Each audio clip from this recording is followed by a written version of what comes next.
Hey, what's up? This is Tony Making Food Motto over here. A little Tony talk, a modified view in the culinary industry. Today, I'm doing a little something special, a little something different. I am podcasting and I am YouTubing because why not? Hey. So, today we're just going to do a little talk about cooks that don't want to be cooks, or toxic people, or just toxicity in the kitchen. Okay, so if you don't want to be a cook, then why are you on the line? A lot of people in the cooking industry, like me, I just kind of got just tossed into it, and I really kind of just ran with it. Like I said, I wanted to be that pirate.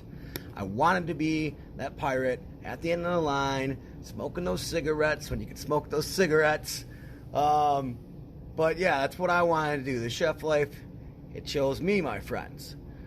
So people who end up cooking and they are miserable, they don't enjoy the craft, they just can't wait to get out. Like those people, they're utility players, I guess. They're cooks, yes. Officially cooks, yes. But at the end of the day, in my experience and what I found out, is that a lot of those people are toxic, and they create a toxic work environment. If somebody comes in with a bad mood, bad attitude, just bad everything, bad vibe, it's going to ruin up the flow. It's going to ruin up the flow of the night. It's going to ruin up the dinner rush. It's just going to it's just not going to work out. It's not going to work out. So my advice is, if you don't like to cook, stay out of the kitchen. Now, I've worked with many, many types of line cooks. Many types of people who enjoyed cooking.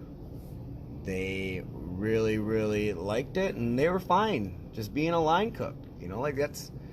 That's fine with them. They're cool. They don't want to get that. They don't want to go that next step. They don't want to go. Maybe they cook at night because that's what they do. They have another day job. Maybe they're just bored. Maybe they already made a bunch of money and they're just doing this at night.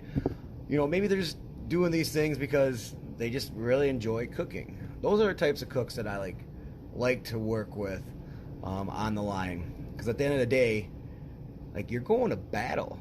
You're going to war. Every single shift, every single service, every single day. You're literally going to war, and you have to set yourself up for success. And on some of the other podcasts that I did, it was, mise en place, having good follow-through, making sure that you're good to go, following the rules. Follow the rules. If you don't like to cook, then that's a rule. Then leave. So, that just boggles my mind. So, going back to people who are toxic and being in battle in the war, on the line, dinner rush, ticket after ticket, rail after rail. I'm telling you, it's an adrenaline rush, and I love it. I love it. It's good. It's good for me. Gets me going, keeps me young, puts that gray hair in my hair. But if you have somebody who is toxic on your line, it is going to just ruin the service. In turn, it will ruin the food. Because a happy cook is going to cook a lot better food than a grumpy cook. That's just my opinion. So, how do you deal with these toxic people? How do you get them off the line or work with them? Well, it's kind of difficult. It is kind of difficult. Maybe suggest, hey, maybe this isn't really the right, job for you. Maybe you should try being a waiter or server or something. You can suggest that. You can suggest that to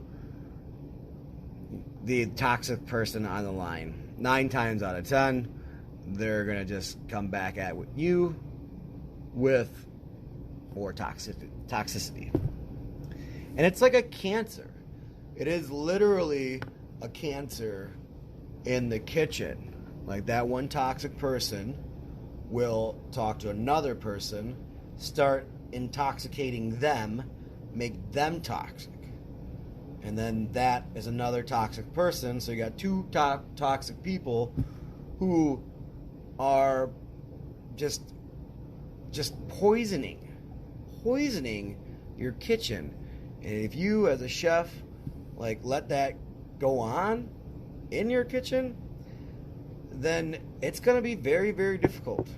Very, very difficult. And those toxic people are they're hard to get out of the kitchen too. At the end of the day, I don't want to fire anybody. I don't want to let anybody go. I actually care, despite what some people might think or what some people might say. I'm not really a dick all the time. I'm kind of nice. I'm forgiving, to a certain extent. As I mentioned before, if I told you 10 times to fill up a sandy bucket and you still haven't filled up a sandy bucket, then why am I even wasting my breath? Why am I even wasting my breath on you? It just makes me upset. But I don't want to fire people. I would rather try to find them another job. Try to work with them, make them a little happier. But at the end of the day, if you have a negative attitude and you're toxic and you're a Debbie Downer, and you don't want to cook, then why are you even cooking? Why are you even in there? Why? Find another job. Carry on. There's some green culinary student that wants to take your space.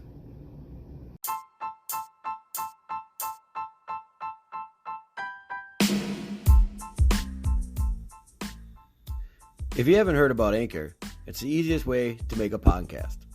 Let me explain. It's free. There's creation tools that allow you to record and edit your podcast right from your phone or computer. Anchor will even distribute your podcast for you, so it can be heard on Spotify, Apple Podcast, and many, many more. It's everything you need to make a podcast in one place. So don't forget to download the free Anchor app or go to anchor.fm to get started.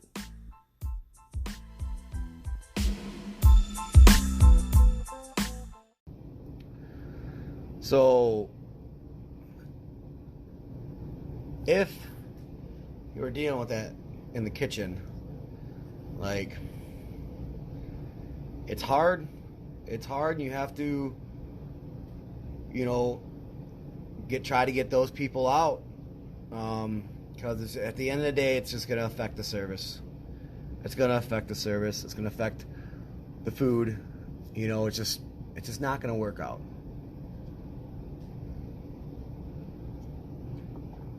And you're building a team in your chefness and culinary world on the line. You are building a team that you have to spend so much time with these people, with your line cooks, with your dishwashers, with your servers, with your bartenders, with your managers, with your assistant managers, everybody. You have to spend time with them, and 9 times out of 10, you spend more time with them than your girlfriend, significant other. In my case, ain't no ring on my finger, so my cat takes away time. I spend more time with people that I work with than my cat. And if you have that toxicity in there, in your kitchen, it's just no good. It's not good. You have to try to work their way out. And in my whole culinary career, the easiest way, some advice, and it's pretty black and white. It is pretty black and white, straight up. But one of the things I talked about in the other episode was follow through. So part of follow through is making sure that you treat everybody the same. Give everybody the same chances. Make them all, give them chances. Treat them all the same. Like, sorry you're late once, twice, 3 times. No call, no show. Oh, hey Tom, I'm gonna let that slide, man. No call, no show, because you were out drinking last night, and you know what? You're my buddy. I'm gonna let that slide, Tom. You're good. No. Sorry, Tommy Late Pants. No call, no show. Gotta go. You gotta go. So attendance policies are usually the best way to try to get rid of that toxic person if you have that in the kitchen. And like I said, like I don't want anybody to lose their job. Nobody, I'm very forgiving, but like the cooks that don't want to cook, like, what are you here for? Like, as mentioned in the very first podcast that I did was like cooking, preparing a meal for somebody that they're gonna consume, they're gonna eat. They might be celebrating some sort of function, some sort of celebration, a birthday, a wedding, even sad to say, even in like death, like people come together around the table, and cooking for somebody is like one of the most intimate things that you can do. You got to put your love, you got to put like work into that. And if you're toxic and if you don't want to cook, what is the point? Go somewhere else. I just go. Just do it. So that was just a short little snippet of toxic people and how it could actually, like, it could bring your kitchen down. Like, it could just totally just ruin everything that one person can just... I've seen it happen so many times before. Like, toxicity, toxic people, and people that don't want to cook, they should just not cook. So, I am Tony Making Food Mata. That was a simulcast podcast, YouTube, double whammy type thing. This is Tony Talk, a modified view on toxic people in the culinary world. So, thank you, and have a good day.